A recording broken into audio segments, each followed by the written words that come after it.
The sun was setting, casting a golden glow over the narrow streets as Anita sat outside their small house, hugging her knees. She stared at the road, waiting for her father to return from work. The air smelled of roasted corn from a nearby food stall, making her stomach growl. Her elder brother, Daniel, sat beside her, tapping a small stone against the ground. "Daddy is late today," he muttered. Anita nodded. Maybe he got more customers. She hoped that was the case.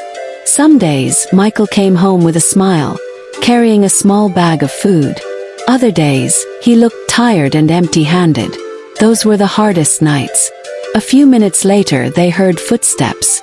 Michael appeared at the corner, his shoulders slouched. He carried a plastic bag in one hand, and his clothes were stained with cassava starch. Anita and Daniel rushed to him. "Welcome, Daddy." Michael forced a tired smile and handed Anita the bag. "It's not much, but eat before sleeping." Inside the bag was a small loaf of bread and a handful of groundnuts. Their younger brother, David, and eldest sister, Grace, came out, their faces lighting up at the sight of food. They sat on the floor, tearing the bread into small pieces so everyone could have a share. No one complained. They had learned to be grateful for whatever came their way. As they ate, Anita's mind drifted to her mother. Mummy used to cook delicious meals, making sure they never went to bed hungry. But now everything was different. Later that night, as Anita lay on her thin mattress, she whispered, "Mummy, I miss you." She closed her eyes, hoping to dream of her. But sleep didn't come easily. Hunger, sadness, and uncertainty filled the night. A new chapter began in Anita's life after her mother's death. Although her father was never rich, they had managed to get by. Their mother had been the glue that held them together, always finding a way to make things easier. But now she was gone, and life had become much harder. Most nights, Anita and her siblings had to sleep hungry, waiting for their father to return from work. Michael worked long hours at the grinding machine, covered in cassava starch, his hands rough and cracked from years of hard labor. One evening, Anita sat outside their small house, watching the street. Her stomach growled, but she tried to ignore it. David, her younger brother, sat beside her, his head resting on her shoulder. "Do you think Daddy will bring food today?" David asked in a quiet voice. Anita sighed. "I don't know, but let's wait." Grace, their eldest sister, came out of the house and sat on the wooden bench. "We have to be strong," she said. "Daddy is doing his best." Anita nodded, but deep inside, she felt a hole in her heart. She missed her mother's gentle voice, the way she used to tell them bedtime stories, the warm meal she always found a way to prepare, even when there was little in the house. The sound of footsteps made them look up. Michael was back. His clothes were dusty, and he looked exhausted. He carried a small bag, and Anita's heart sank. She already knew, it wasn't enough. "I'm sorry, my children," Michael said, his voice heavy. "This is all I could get today." Inside the bag was a small portion of rice and beans. Grace took the bag and shared it among them. No one complained. They had learned to survive with little. As Anita chewed the small rice, her eyes burned with unshed tears. She wanted to be strong, but deep down she wished things were different. That night, as she lay on her thin mattress, she whispered, "Mummy, if you can hear me, please watch over us." And then she drifted into a restless sleep, not knowing what tomorrow would bring. One day, while hanging out with her friends, she met Darlington, a teenager 3 years older than her. Darlington seemed kind and always had some money to share, which he got from his mother. Anita felt relief from her hunger and the hardships of life whenever Darlington was around. She was naive and didn't understand the consequences of their actions. Darlington's kindness made her feel special, and she didn't realize she was being lured into a dangerous situation. Months went by, and Anita began to feel different. She didn't know she was pregnant until it was too late. By the time she found out, she was already 6 months along, and people in her neighborhood had started noticing her growing belly. When her father discovered her secret, he was furious.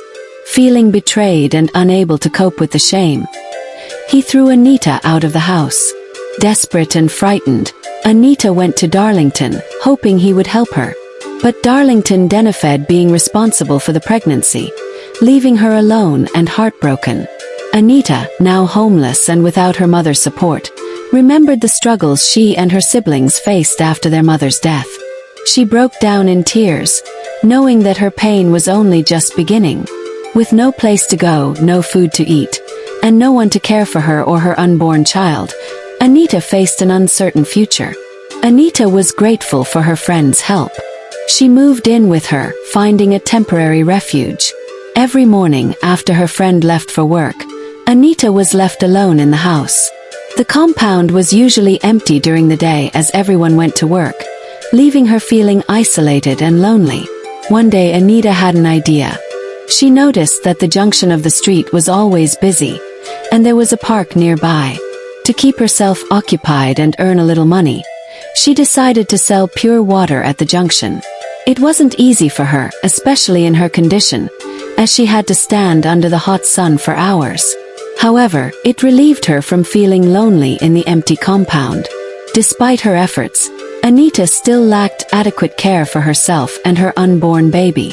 She registered late for antenatal care because there was no money, and she wasn't prepared for the challenges of pregnancy.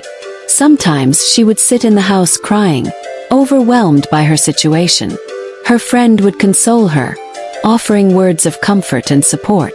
As the days went by, Anita's resilience and determination shone through. She continued to work hard, hoping for a better future for herself and her unborn child. 9 months had finally passed, and Anita gave birth to a beautiful baby girl. Overjoyed, she wrapped the baby in a beautiful wrapper that she had bought herself with the money she gathered from her pure water business. Her friend had helped her set up the business with a little money, and now Anita was seeing the fruits of her labor. She borrowed her friend's phone and called her father to share the news. Although he felt a mix of happiness and guilt, he was glad to hear about the safe delivery of his granddaughter. He knew that the path his daughter had taken was not the one he had hoped for her, but he wanted to support her nonetheless.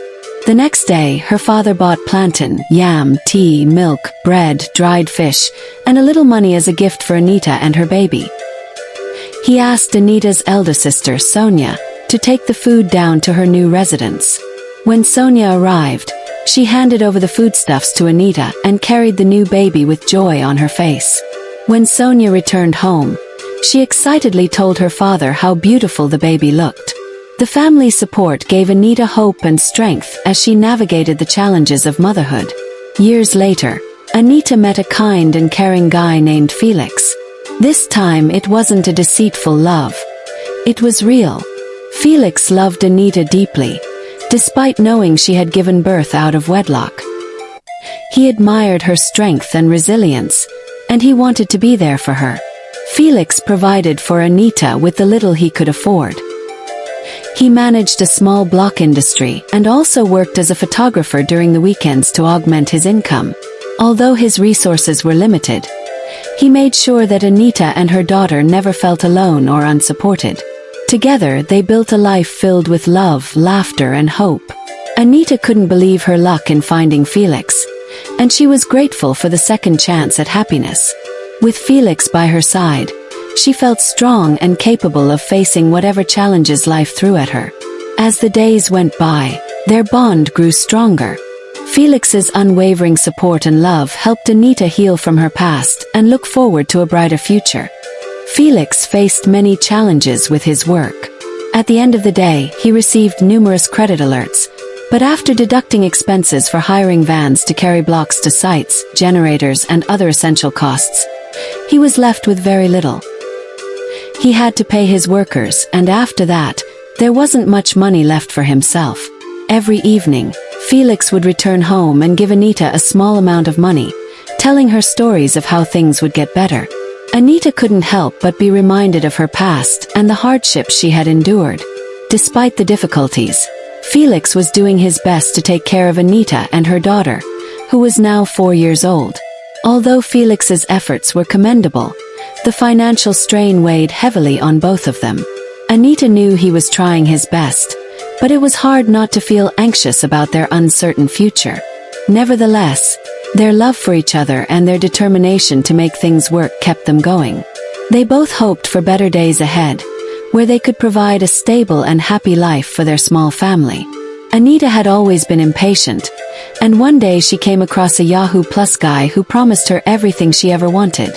This guy, who had been involved in dubious activities, started buying things for Anita.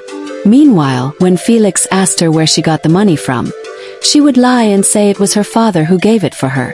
The most suspicious incident was when Anita brought home a brand new iPhone in its carton. Felix questioned her about where she got the phone, and she lied, saying her girlfriend bought it for her. Felix, however, was not convinced. He told her that if she was sure of what she was saying, they should go and find out from her friend. When they got to her friend's place, her friend denied knowing anything about the phone. Back at home, Anita knelt down and begged Felix to forgive her. She admitted that the phone was given to her by a guy who was in love with her, but assured Felix that they had not done anything together. Felix, despite feeling hurt and betrayed, forgave her because of the love he had for her. Anita realized her mistake and promised never to lie to Felix again. She knew that honesty and trust were essential for their relationship to thrive. From that day on, Anita worked hard to rebuild the trust between them, and Felix continued to support her with all his heart. Despite her promises to Felix, Anita was still sneaking out to see the Yahoo guy. One day, he booked a hotel room and called her to meet him there. During their encounter, he promised Anita 300,000 naira if she allowed him to touch her inappropriately. Tempted by the large sum of money, Anita agreed. He instructed her to take a shower, and while she was in the bathroom, her Yahoo boyfriend put on a ring given to him by an herbalist. The ring was supposed to bring him more money when used on a girl. Unaware of his true intentions, Anita wrapped herself in a fine white towel and went to meet him. True to his word, he transferred the promised money to her account and then proceeded with his act. Once he was finished, he quickly rushed out of the hotel, leaving Anita behind.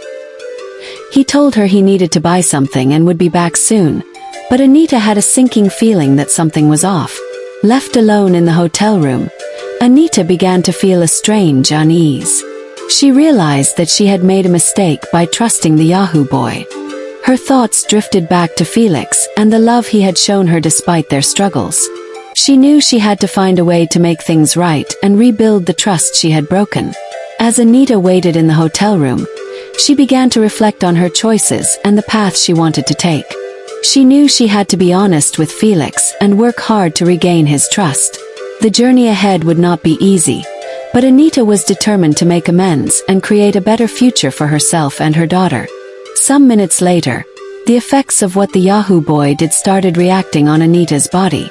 At first, it was just a little pain in her abdomen, but gradually, the pain became very strong. She felt something strange, like something was coming out of her body.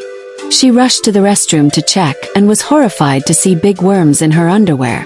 She screamed in terror as she saw them. They were many and big. Anita quickly called the guy on the phone, but his phone was no longer reachable. She tried again, only to find his phone switched off. Desperate and scared, Anita decided to go back home. However, on her way back she collapsed. People surrounded her, asking what had happened. She narrated her story, but as she spoke, she grew weaker. One of the people searched her bag and found her phone. He looked for any relative's number and, by God's grace, saw her father's number. He called Mr. Michael and informed him of what had happened to Anita. Mr. Michael immediately told Anita's siblings, and they quickly boarded a vehicle to rush to the scene. Felix, her boyfriend, was also informed about what happened and arrived on a bike. As they all approached to carry her into the vehicle, it was already too late. Anita had no strength left. She couldn't talk, she couldn't sit, she was barely breathing. Just as they were about to carry her into the vehicle, Anita gave up the ghost. Mr. Felix cried out, saying, "I warned you, Anita, but you didn't listen. See what you have done to yourself." Mr. Michael and his children cried over Anita's body. That evening, they took her home to bury her. mourning the tragic loss of a young life cut short. The moral lesson of Anita's story is that no matter how challenging life seems, it's important to wait on God's timing. Anita faced significant hardships, but her impatience led her astray. God's timing is always perfect, and learning to be patient is crucial because success achieved quickly often doesn't last long. True success comes from trusting the process and allowing things to unfold as they are meant to. That is the end of my story. Thanks for watching. Kindly subscribe, comment, and share. See you in my next episode.